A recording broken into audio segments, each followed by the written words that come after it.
We are back live, Joint Information Technology Oversight Committee, and for afternoon, we have another update on Enterprise Resource Planning Project. And we're going to hear from all three branches on this to kind of keep with the theme, and then afterwards we'll have discussion with the committee itself. But we're hoping to have, well, I'm hoping that we'll have fairly regular updates on the important projects going into the session as well, not necessarily with Jitoc, but with the other committees, but that will be discussion with the other committees. So we have first ADS, Secretary Riley Hughes is back. I don't know if you have more folks with you. We did have some questions that I think we had sent. So what update you can give us, please do. Perfect. Thank you. For the record, Denise Hughes, State CIO and Secretary for the Agency of Digital Services. I believe Josiah Raish is also in the room. Yes. Yep. Josiah, if you're willing to sit in the hot seat, sure. I know there's questions around data that we want to make sure that we cover. I was here, I believe, last month with Deputy Secretary Brown from AOA, who shared information on the status of the ERP project. The status is still the same as it was, which is, we're trending forward. Regarding the specific questions, I know that there were some inquiries regarding historical data and data access. So given that we spoke this morning regarding the data lake, data governance strategy within the work that ADS is doing, but specifically for this project, what the plans are, I want to, if it's okay with the committee, to have Josiah share some details on that because he's been closely tied with it. Absolutely. And it was back in October that I think we had the ERP. It felt like yesterday. It did feel like a fairly quick, well, it's not summer anymore, but fall, I guess. It's also yesterday. Yeah.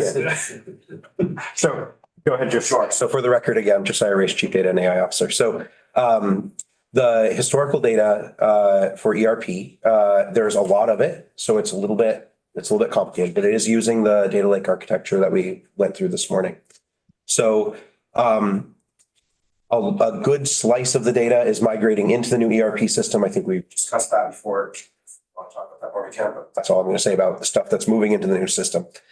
Then there's an analytical environment that's built around specific use cases. That's kind of it's called Prism Analytics. It's adjacent to the main ERP system, and that will cover some of the more common use cases like retirement, things like that, where we need some historical data. We don't need to bring all that into the system, but it needs to be very close to the system. We need to be able to kind of marry things together and show it all within the ERP system.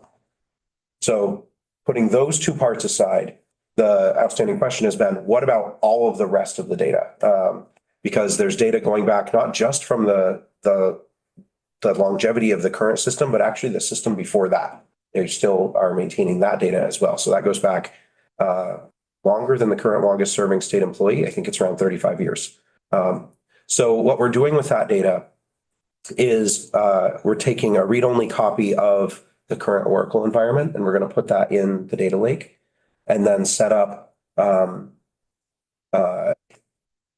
basically network proxy so that the existing around 400 reports that they use will continue to operate and not, we're testing it right now. The plan is those reports aren't going to realize that they're now pointing at a different data source. They're going to those reports that they're using, see as if the old data source is still there, but in read-only mode, and their reports will continue to work.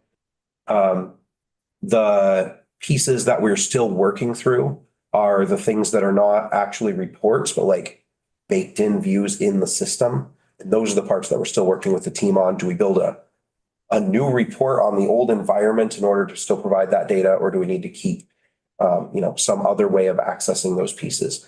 But the idea is that mostly the HR staff would have access to that historical data. Going forward, we'll probably have an initial period where it will be broader access. And then we expect operations to really move into the new system, and it really to be for specific requests, public record type requests, And if there's like any, like, there are a bunch of one-off processes that HR has identified. They don't have to do them very often, a couple times a year, but when that happens, they have to go back and look at somebody's entire history with the state. And those are the main use cases that we're looking at, making sure that we're facilitating using the data lake. Rep. Sibilia, you have a question? Yeah, just a term that Secretary Riley Hughes used. I'm just wondering if we could get that defined. She said the project was trending forward. That the project is still moving forward. So I have nothing to report to indicate otherwise. Yes, you. The status is still the same.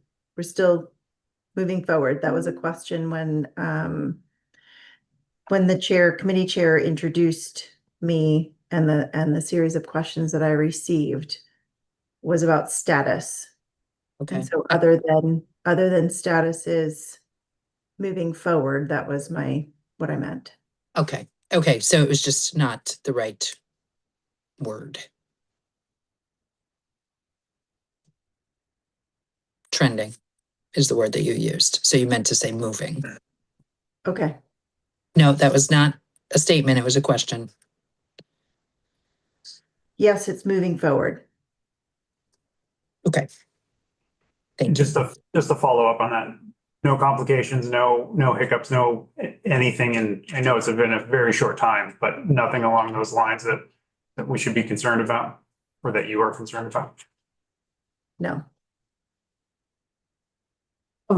Yeah, question on the data lake shows so it sounded from the presentation today, the data lake was kind of using another department's project, right? That you kind of latched on to build out the like pilot of, and then you said you used another We were department's creative with the funds. funding sources. Yeah, so we built it for one department and then we copy pasted it so that the marginal investment was minimized. Sure. So So the timing wise, like the data lake is a concept that I'm just curious, was that around when the ERP was kind of like scoped out, and like, is there any type of business requirement stuff that like, now that you're using a completely, I don't know, was the data like in the plan back when the ERP was scoped out, or is this a new thing that now the ERP is gonna like fit with? I'm just curious like how requirements have been managed there. yeah, it's a good question. So when we wrote out the initial requirements for ERP, data lake was like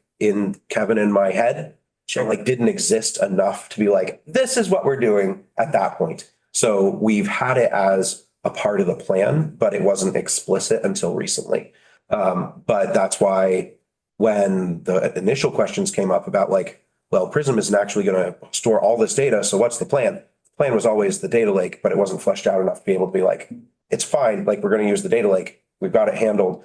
Now we're to the point where like data lake's available. And so we're starting the process of scoping their databases and planning the move for that. So I guess like, does that impact at all, again, like the business requirements and cost, and like, are there things that are coming up because you're choosing to use a data lake that weren't anticipated before, or are you anticipating there'll be like adjustments you have to make? We had budgeted some, I don't remember, Kevin, if you happen to remember the amount, but there was a block in the budget. I think it was like in the 20 to 30,000-ish. We're working on getting a cost estimate now that we know exactly what data needs to be moved in and the use cases. So I don't have that today. That's something. But there's something that's coming. You're guessing that there's going to be a cost. There will be, I'm hoping that we've got enough to cover it, but if not, no. And I would just add that I don't think it was something that was not anticipated. It was something that we had not, until we got to the point of base camp and all of the details and data, we weren't able to give as much meat to it as what it has now. And we are right in the heart of that within the work streams that the project team is working on. The other thing I want to make sure that I bring up too, when you look at historic data like this, being able to decouple the data from the system itself does give a level of agility and flexibility to the state. It also gives us some cost savings potential depending on the system. When we are doing a when we're looking at it solely as a technology project and not looking at it in the sense of how we're approaching this project, which is true business transformation, then you're taking a behemoth system or multiple systems and trying to just recreate another system. And there is aspects of data and technology that if we keep all of the technology in a system, then we also, in some cases, could also be restricted to the proprietary nature of the technology. And so we have seen this when we try to extract data from these legacy systems, that you need a particular tool set, or you need a utility, or you need permission from the vendor, or you need them to not throttle it because it's written in a particular way that doesn't allow you to do actual extract, and it keeps you tied to that system. When we're looking at decades and decades of legacy historic data, especially personnel data, being able to decouple that from the active operating environment of the existing system is a trend that I anticipate that you're going to see moving forward, especially in these multi-decade systems, so that it gives us that agility to make decisions, but also have a layer of security that doesn't put 100% of the environment at compromise if there were to ever be an issue. We put that type of, so the practice that Denise is talking about is like, we replace a system, but we've already pulled all the data from that system into some other environment. And then when we bring in whatever the new system is, we put it next to it. So now we have all the data from both systems available in an environment that's not dependent on either vendor.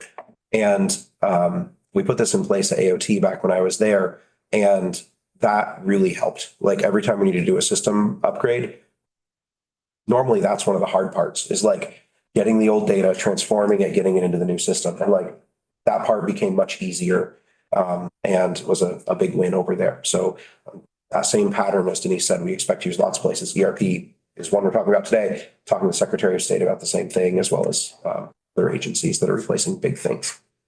And if we could apply this approach more regularly, it is also a strong business continuity model that would allow us to have that the continuity of service in the event of disruption or issue or system challenge.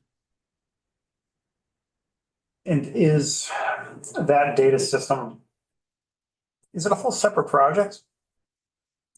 So no, so loading data systems into the data lake is pretty easy. So we're just considering that part of kind of the operational work. The rewiring of reports, whatever needs to happen, that'll fall into the.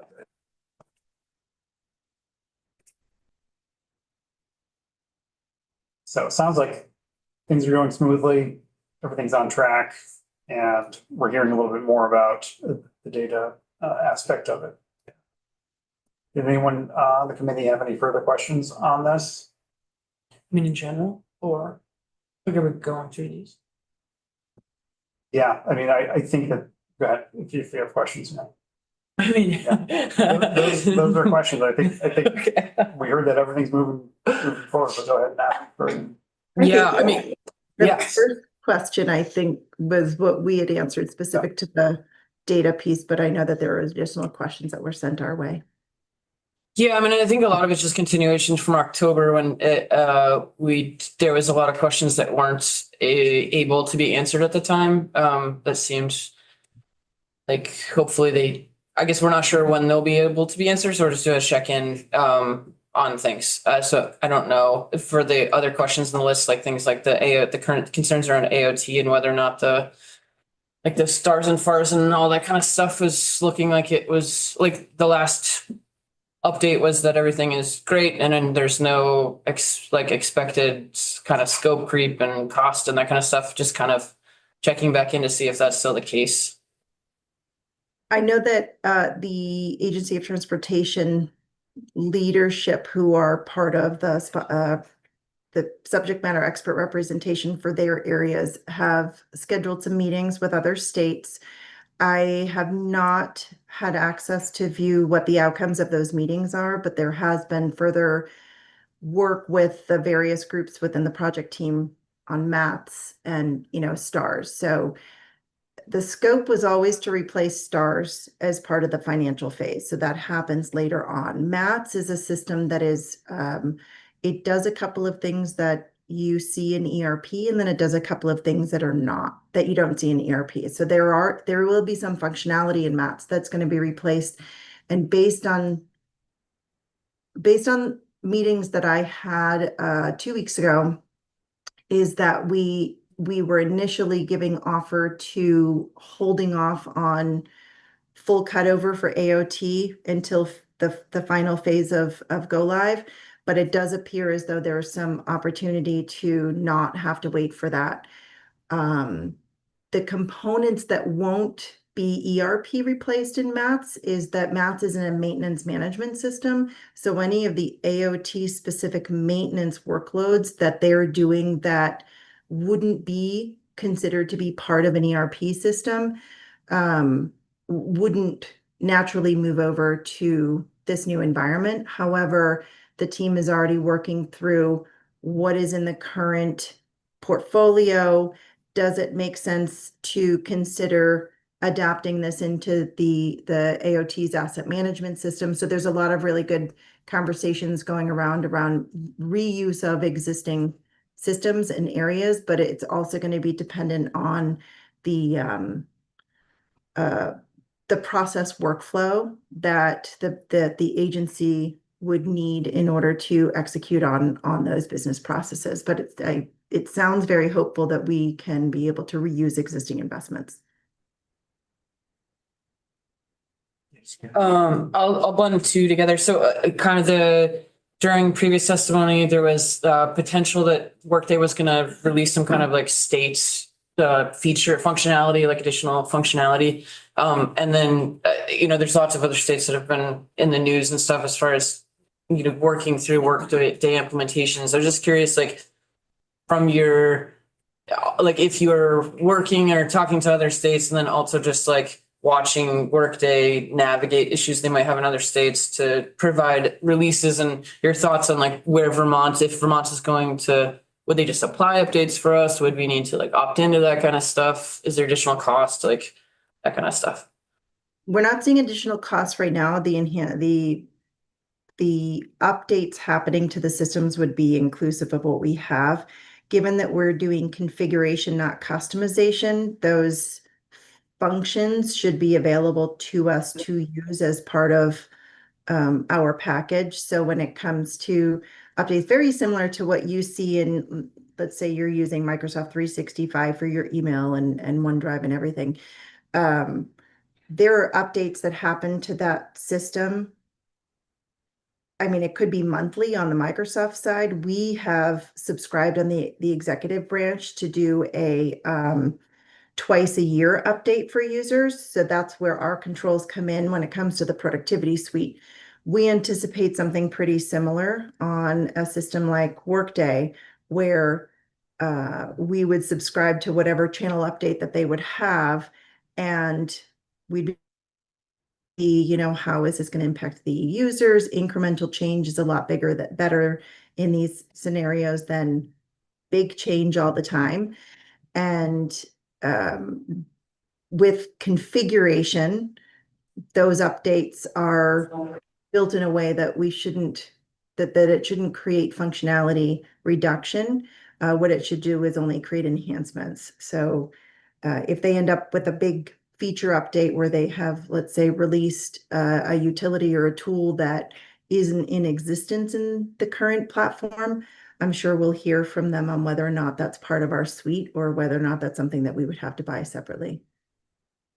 Then with with Workday being a cloud service provider, we know each of those, no matter what they are, is like could have some type of like downtime. And I'm just curious, like, is there a backup plan if Workday is ever like down or has an outage or that kind of thing? Like, I don't know how it works, Josiah, with like the data lake. Like, will we be able to still like process what we need to as far as like the financial and HR system stuff if there's any type of outage with Workday in that future? Sure. So data lake, yeah, we're looking at high availability, which mitigates a lot of that. Does not help if AWS like completely goes away, like then like things break. And then you're in like a multi-tiered fallback. So like ideally you use high availability and nobody even notices. Then there's like stuff is broken, so then we need to queue some sort of offline process and then catch back up after. And those are, like, that's how it works on the data lake side. Denise, I don't know, I have not Yeah, been so close to high availability on Workday. Here, yeah, we have contractual terms with all of our providers, and in the case of cloud, those contractual terms are pretty specific around what the anticipated uptime is and what the penalty is if there are downtime experiences that go beyond what the usually, I mean, 5 nines is what's ideal, 99.999. Most organizations are in the 99.98%. And sometimes it's financial recourse for the state. So we end up receiving money from those providers if they don't meet those expectations. But we like to keep at least 4 nines as what our anticipated uptime is, especially in cloud-based services.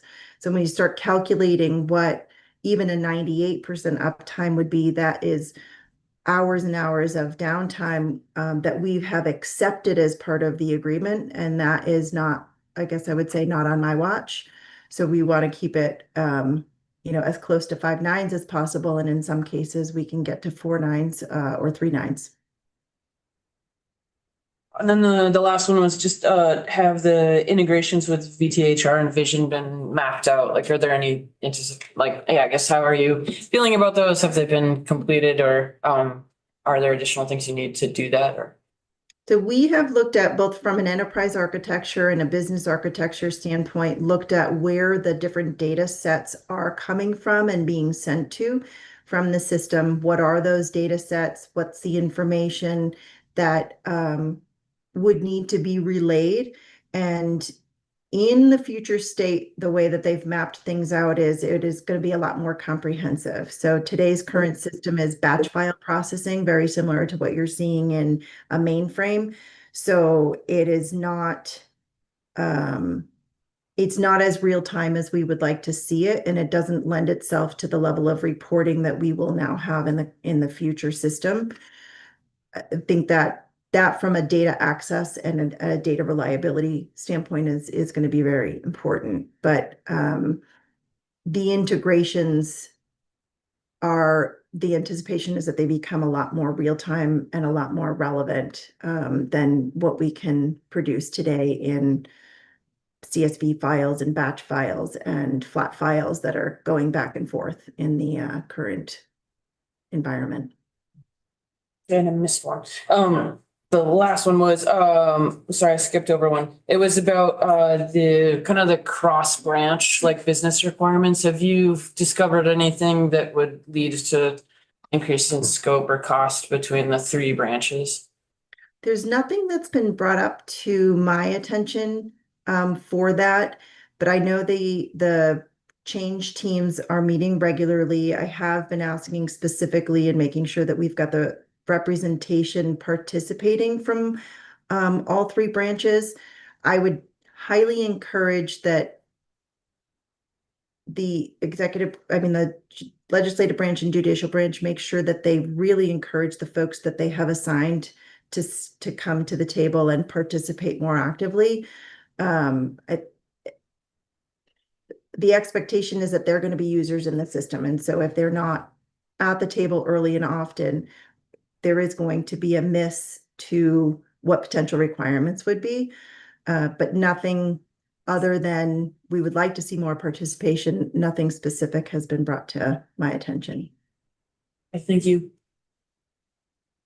Great, thank you. And you said that there was no update, but I actually did hear a positive thing in there. So that was good to hear that maybe some of the stars and FARs might be earlier than so good to hear. But on that note, we'll now move over to the legislative branch. And I understand, Director Moore, you might not have a lot to add, but give us at least your perspective of ERP from the legislative side. Kevin Moore, Director of IT for the Legislature. I took a moment during the break to reach out to Arlene Donovan, Director of Human Resources, just to touch base, let her know that I spoke to the committee and mentioned her as part of that. And she provided me with an update saying that largely they're good with where they are in the process. The people that they've worked with over at VTHR are happy, or excuse me, they're happy with that communication back and forth, and that so far they anticipate that their needs are being met. She did emphasize, and I would emphasize as well, we are 100 people of this 8,000-ish enterprise. So our needs are almost certainly much smaller than the rest of the executive branch and judiciary. So. Yeah, I'd say the committee understands that, but if those 100 people don't get paid. Certainly a problem. Yes, certainly a problem. So at this point in time, she seems happy with the progress and with the legislative HR's participation in the process. Great. All right. Thank you. And we'll move over to judiciary.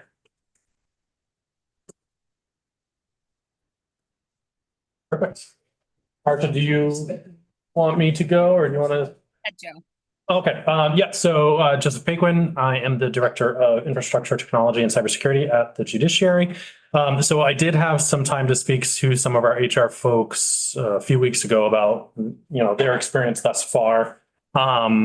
The sentiment that I got is it's better than what we have today. It may not be ideal for what they need. And they're pretty much happy with the discovery on the business requirements side of things. I will say that from an IT project management perspective, I would have expected some stakeholder analysis to identify the IT branches in each government to be stakeholders in this, especially since we're integrating our systems pretty heavily. And thus far, I've only received one phone call to say, we're going to do this someday, but no requirements from our team and our side of what's needed. So I don't even know who the project manager is on the project. So maybe Denise, if we can get that information and I can reach out, that would be great. Because there are some requirements that we would have besides, for the integration with our Microsoft tenant, for example, that would need to be mapped out so that there's no cost overruns when we have to change something in the future. So. It's for that, it sounds like what Denise was talking about, making sure that judiciary and legislature talks to the folks over there. It sounds like you'll be able to. Well, I think in standard project management methodologies, the project manager on the EDS side would figure out who is the stakeholder and reach out and get feedback and make sure that they're included in project updates, et cetera. That has not happened for at least the IT group thus far. But I think it's more important as well when it comes to the finance system, which I know is next. We have a lot of integrations with Vision, but we do now have an integration with BTHR, so we would like to get included. But yeah, our HR folks are represented. We just need to loop in our IT. Okay.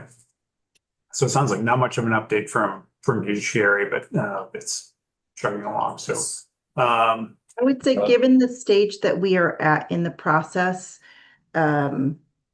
you will see both branches engaged when those decisions have been made.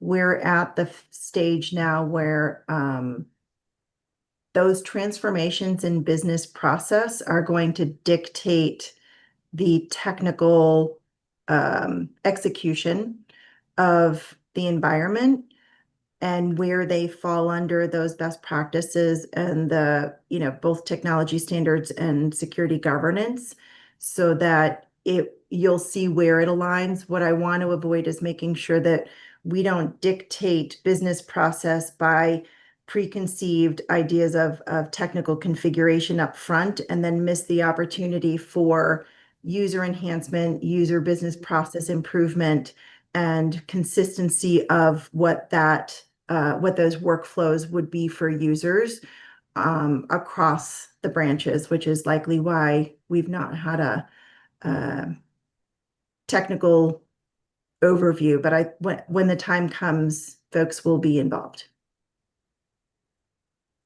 I just want to touch on that. The non-functional and functional requirements should absolutely be hand in hand. And, typically they're done at the contractual stage of the contract, but That's neither here nor there. But I think just the communication kind of leading to the earlier session today, making sure that we've got the communication, even if we're in the business transformation side of the process, making sure that as IT leaders, we know and I can plan for my small team to be able to be engaged when ADS is ready for our engagement.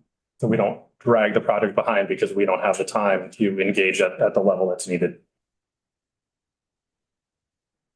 Yeah, actually, so before you just said that was going to be my question, was that, and I guess this goes back to where we started in a summer where it seemed like there were trends potentially between different projects that might be going after doing the business requirement piece during the implementation phase, not during the in the contractual procurement phase.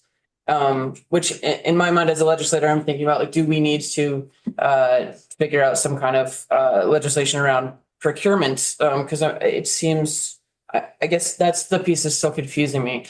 To at this point be hearing that the branches have not shared requirements between each other when we already have a contract and the project is being implemented, then it makes me wonder, like, I guess Denise, like, how do we, from an oversight perspective and trying to think through contracts in the future for software and how stakeholders are engaged across all of state government and even further down the line, because I'm assuming that this system potentially touches more than just state government. It could touch municipal. I'm just not sure how far it goes down, but the full map of like stakeholders, like, are there other stakeholders that haven't had their business requirements mapped into the system while it's being implemented?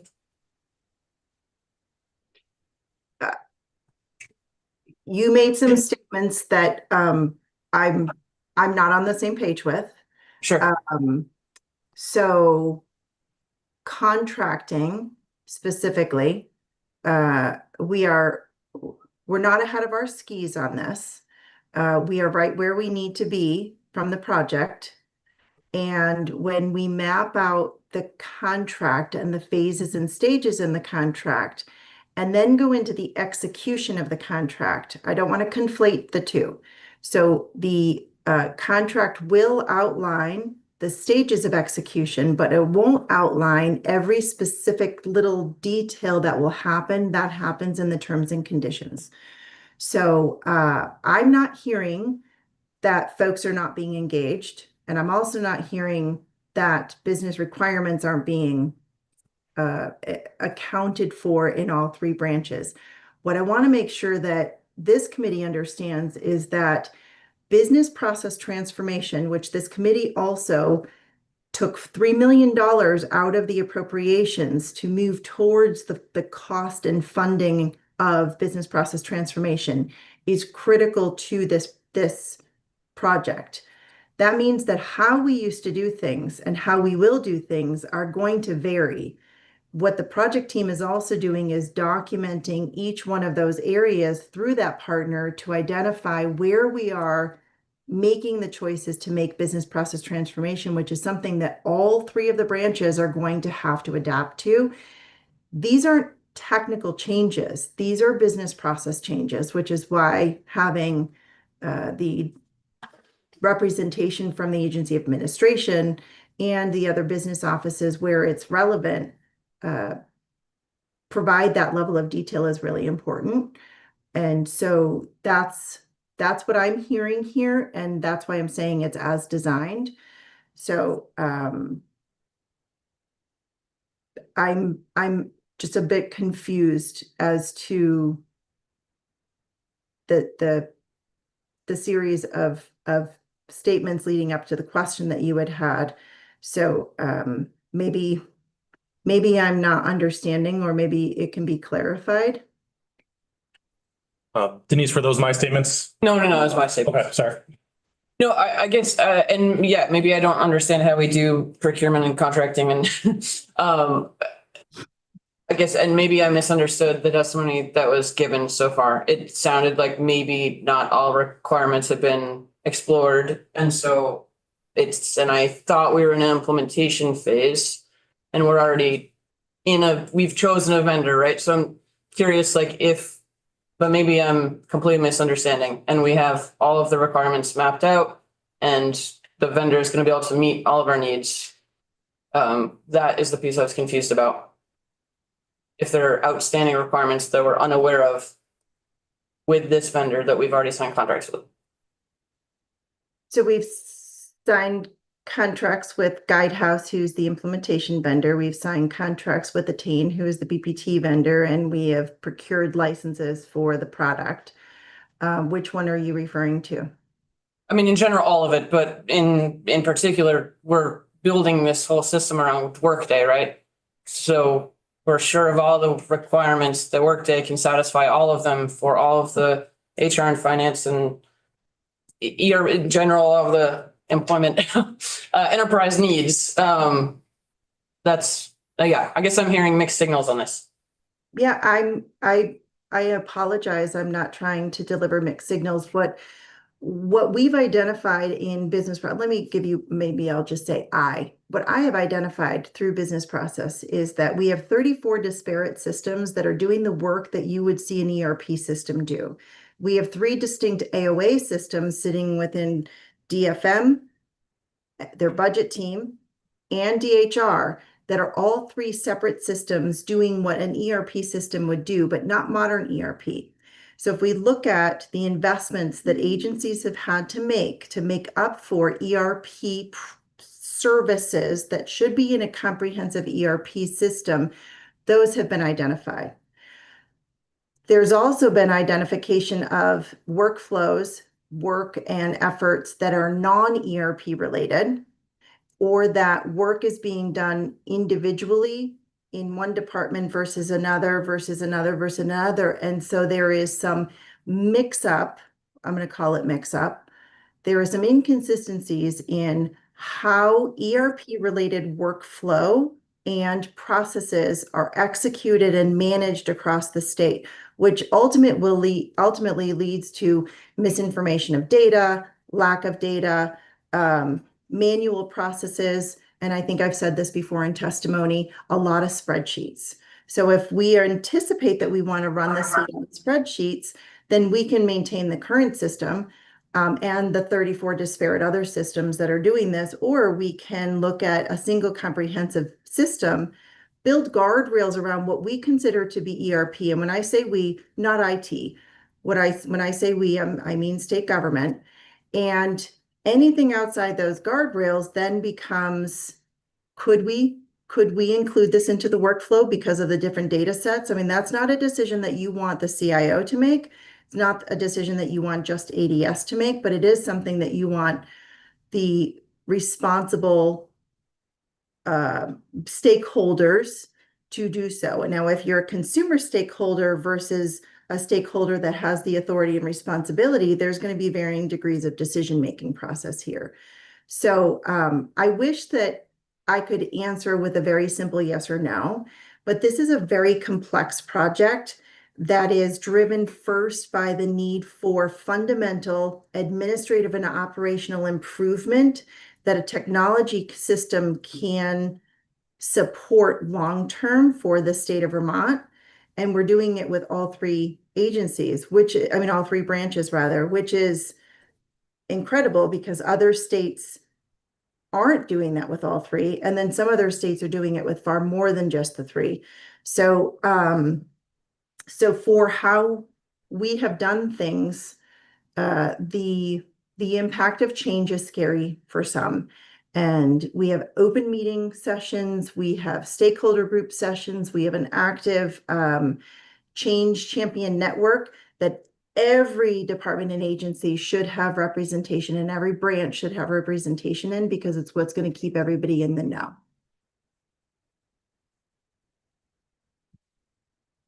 All right, so I appreciate all of you. If there's nothing more from the committee, then I'm going to need to take a break before we go into discussion. So we'll go off live and come back. Give me 15 minutes. So let's say 1:30 we'll come back.